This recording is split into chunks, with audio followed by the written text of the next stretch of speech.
स्वस्ति पंथा मनो चरेमा सूर्य चंद्र मसा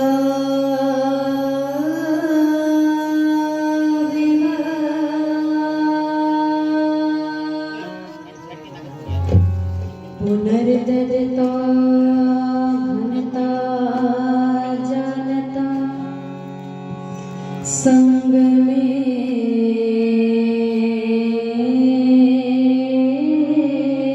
मही सब वेद पढ़े सुविचार बड़े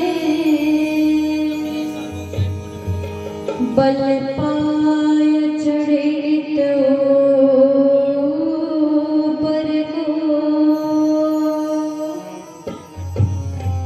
अविरुद्ध रहे जो पंथ गहे परिवार कहे वसुधा भरको ध्रुव धर्म धरे पर दो हरे तन त्याग करे भव सागर को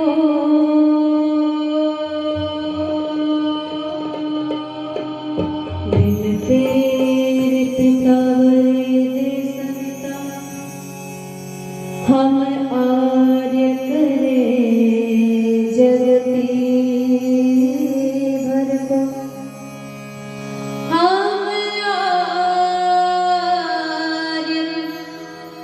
करे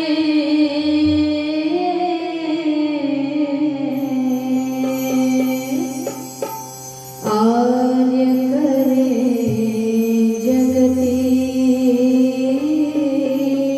भर को आर्य करे जगती भर को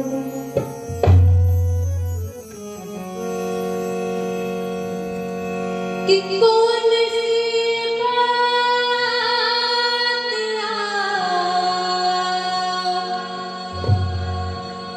कि कौन सी बात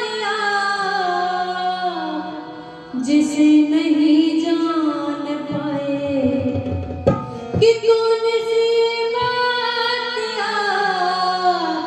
जिसे नहीं जान पाए जान जान भूले से भूलो को जगाए कौन जान जान भूले से भूलो को जगाए कौन एक भी न माने कभी हमें दयानंद जी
और आइए मुझसे पूर्व आप सभी ने बहुत सुंदर चर्चा सुनी है आदरणीय भाई मोहित शास्त्री जी के द्वारा।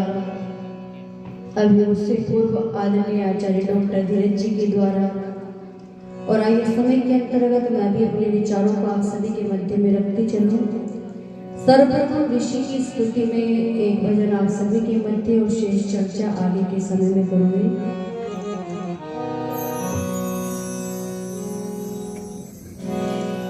कि जितने भी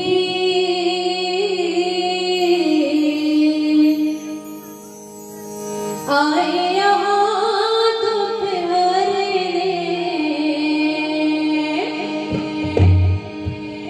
जितने भी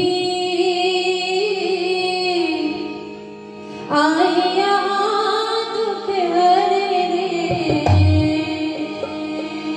मानव को दुखियों को मानव को दुखियों को देने सहारा कोई अवतार कलंदर या कोई वीर पैगंबर, कोई अवतार कलंदर या कोई वीर पैगंबर हो ऋषि का पहला नंबर, ऋषि का पहला नंबर। जितने भी आए यहाँ दोपहर मानव को दुखियों को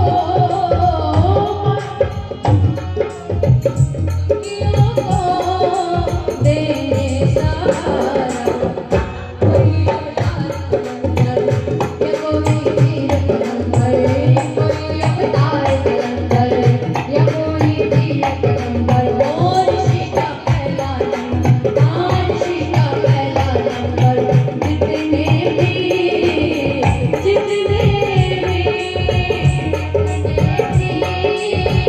आए यहाँ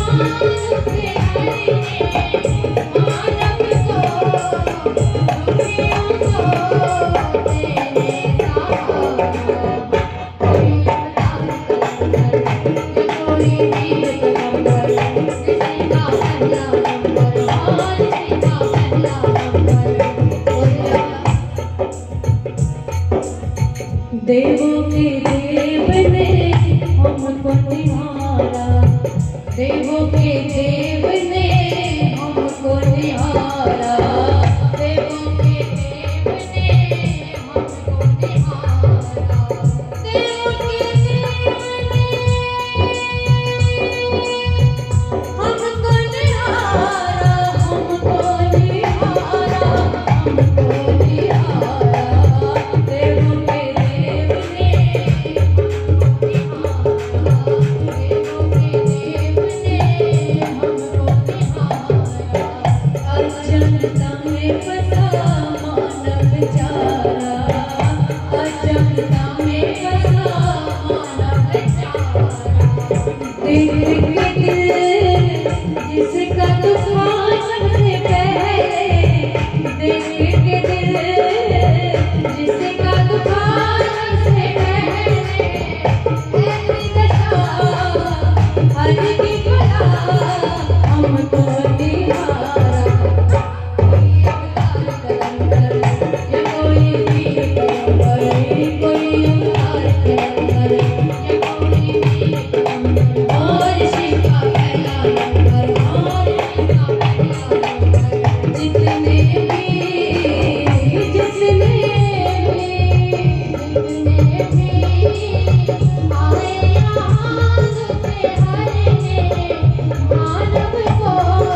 माताएं बहुत लंबे समय से बैठी हुई है, बहुत काम भी होते मैं समझ भी रही हूँ, लेकिन फिर भी मैं निवेदन करना चाहूंगी कि मैं आपकी बेटी इतनी दूर से आप सभी के लिए आई है।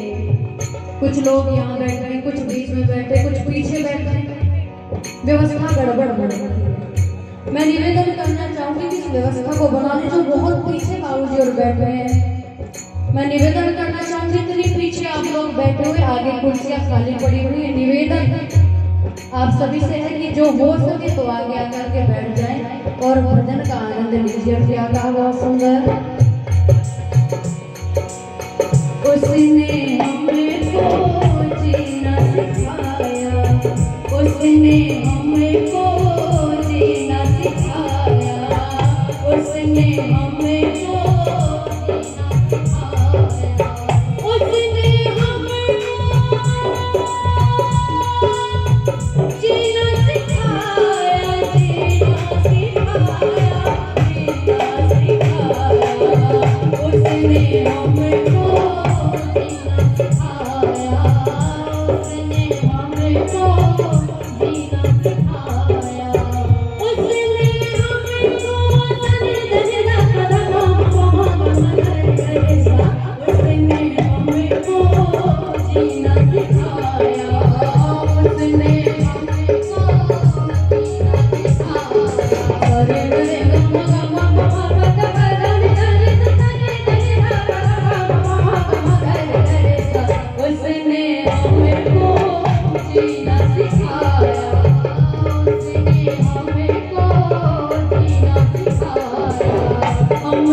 किसी की आवाज नहीं, थक गए होंगे।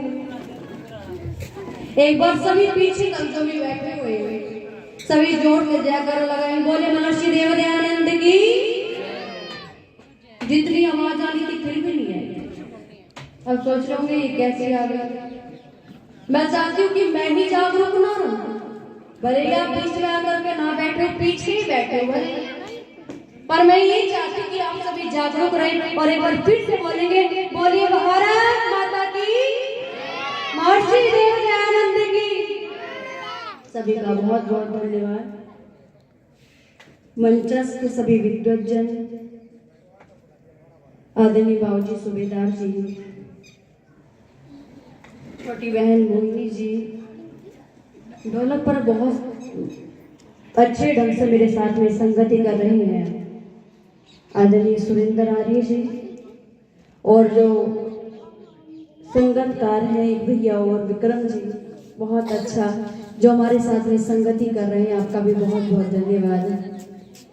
आर्य समाज मंदिर बाल समाज के सभी पदाधिकारीगण, प्रधान जी, मंत्री जी, कोषाध्यक्ष जी, और विशेष धन्यवाद देना चाहूंगी आदरणीय भैया जिनका ये माइक सिस्टम है। वास्तव में इतना अच्छा साउंड सिस्टम मैंने देखा ही नहीं अब तक, और आनंद आ गया। विशेष धन्यवाद के आप अधिकारी हैं, मैं आपका हृदय की गहराई से अभिनंदन धन्यवाद करती हूँ। और सामने उपस्थित सभी मेरे ज्येष्ठ बुजुर्गों, भाइयों और बहनों और माता, अभी मुझसे पूर्व आप सभी ने बहुत सुंदर सुंदर चर्चाएं सुनी हैं। थोड़ी थोड़ी चर्चा आप सभी के मध्य में करना चाहूंगी। वैसे तो मुझे कहा गया है कि भूमिका बहुत छोटी सी रखी जाए, भजन ज्यादा रखे जाए, लेकिन बिना भूमिका के भजन भी अधूरा है, तो थोड़ी सी व्याख्या और थोड़ी भजन आप सभी के मध्य में रखने का प्रयास करती हूँ।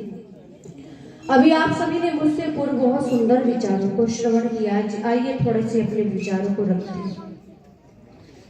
परमपिता परमात्मा ने सृष्टि बनाई, और सृष्टि में सबसे सुंदर रचना यदि हम उस परमपिता परमात्मा की देखते हैं, माननीय बंधुओं, मेरे बुजुर्गों, यदि उस परमपिता परमात्मा की सभी रचनाओं में सबसे श्रेष्ठ और सुंदर रचना हम देखें, तो पता चलता है कि उसकी सबसे सुंदर रचना बोलो क्या है? ये मानव का चोला। कौन है? हम मनुष्य। हम मनुष्य उस परमपिता परमात्मा की सब रचनाओं में सबसे श्रेष्ठ और सुंदर रचना है। आप सभी से मैं एक बात कहना चाहूंगी कि माताओं, क्या केवल ये शरीर पा लेने से कि उस परमपिता परमात्मा ने हमें सुंदर शरीर दिया, और ये सुंदर शरीर पा लेने से हमें शरीर मिल गया, और उस सुंदर शरीर को पा करके हम सोचे कि हम मनुष्य बन गए, तो हम मनुष्य बन गए क्या? नहीं। अब आप सोचेंगे कैसा प्रश्न है, ये कैसी लड़की बात कर रही है, जब उस परमपिता परमात्मा ने रचना बनाई है, मानव का चोला बनाया, खुद ही बोलती है कि श्रेष्ठ रचना है, और फिर भी ये सोचती है, ये पूछ रही है कि ये मनुष्य है या नहीं है। मैं बिल्कुल सही पूछ रही हूँ, क्योंकि मात्र शरीर को पा लेने से कोई भी व्यक्ति मनुष्य नहीं बनता। मात्र शरीर को पा लेने से कोई भी व्यक्ति मनुष्य नहीं बनता। और कब तक मनुष्य नहीं बनता? तो कहा कि मनुष्य तब तक नहीं बनता जब तक वो मननशील नहीं होता, सोचकर विचार करके कार्य नहीं करता, तब तक वो मनुष्य नहीं बनता। जब तक वो ये विचार नहीं करता कि किम करणीयम किम न करणीयम, कि मुझे क्या करना चाहिए और क्या नहीं करना चाहिए, वो मनुष्य बन ही नहीं सकता। ऐसे तो बहुत पशु इस संसार में घूम रही है। एक पिता ने अपने बेटे को बुलाया, माताओं, बहनों और भाइयों ध्यान से सुनना, और अपने बेटे को बुला करके कहा कि बेटा ले पैसे पकड़ और ठेला पकड़, बाजार जा और बाजार से जा करके सब्जी खरीद ला। कहा ठीक है पिताजी। पैसे लिए, ठेला लिया और बाजार को चल दिया। चल ही दिया था, पिता ने रोक लिया, और पिता ने रोक करके कहा बेटा ठहर जा। बोला पिताजी क्या हो गया? शायद कुछ भूल गए होंगे बताना कि ये भी लाना है। पूछा पिताजी क्या बात है? पिता ने कहा कि बेटा एक काम कर, ये चश्मा और ले जा। बोला चश्मा? कहने लगा पिताजी मेरी नजरों में कोई दोष नहीं है, मैं ठीक ठाक देख लेता हूँ, दूर का भी और पास का भी, तो इस चश्मे का मैं क्या करूंगा? तो पिता ने कहा कि बेटा एक काम करना कि जब बाजार में जाकर के तू सब्जी खरीदेगा ना, तो तुझे ये पता चल जाएगा कि बाजार में कौन मनुष्य सब्जी बेच रहा है, कौन मनुष्य सब्जी नहीं बेच रहा। दिमाग खन होना, दिमाग घूम गया पिताजी का। दिमाग तो खराब नहीं हो गया, कहीं पिताजी के दिमाग का एक स्क्रू ढीला हो गया, ऐसा विचार करने लगा। कहने लगा चलो कोई बात नहीं। पिता ने कहा तो चल ही देता हूँ। बाजार में पहुंचा, सब्जियों की दुकान लगी हुई है, एक दुकान पर पहुंच गया, सब्जी खरीदने ही वाला था, विचार आया पिताजी ने चश्मा दिया, उसे भी लगा ले तो जाता क्या है मेरा। जैसे ही चश्मा लगाया और चश्मा लगा करके दुकानों की तरफ देखता है तो क्या देखता है कि जिस दुकान पर से वो सब्जी खरीदने वाला था उस दुकान पर भेड़िया बैठा हुआ। एकदम से देखा ये क्या, ये भेड़िया कैसे आ गई? यहाँ तो ठीक ठाक मनुष्य बैठा हुआ था।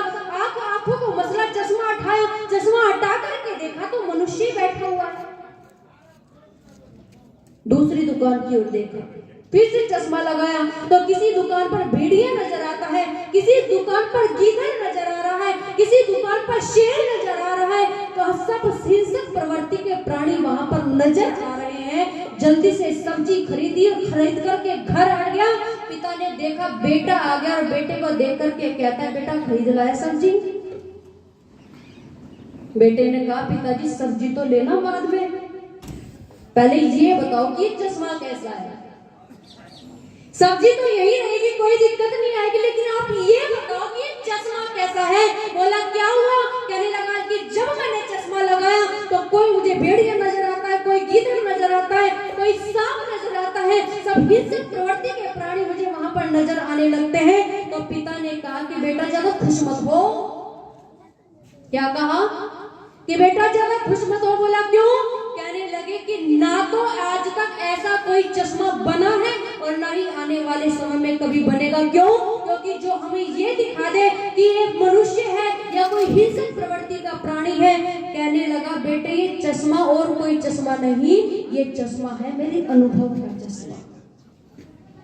ये चश्मा मेरे अनुभव का है। मैंने देखी है दुनिया। जब सामने व्यक्ति खड़ा है तू नहीं जान सकता कि उसके अंदर क्या है, उसके बाहर क्या है। यदि तू इसकी पहचान कर ले तो तुझे पता चल जाएगा कि कौन मनुष्य है और कौन क्या है। आपने एक बहुत सुंदर बात कभी सुनी होगी, हमारे बुजुर्ग भी बताया करते हैं कि आप एक कमरे के अंदर 10 रोटियां रख दो और 10 कुत्तों को बंद कर दो, रात को कुंडी लगा दो, सारी रात वहां पर छोड़ दो, सुबह को उठ करके जाओ और जा करके देखो कुंडी खोल करके, तो आपको क्या पता चलेगा कि रोटियां तो 10 की 10 पड़ी है, लेकिन कुत्ता किसी की टांग टूटी, किसी का हाथ टूटा हुआ, किसी का कान फटा हुआ, सब हिंसक प्रवृत्ति के सब अस्त व्यस्त आपको वहां पर मिलेगा।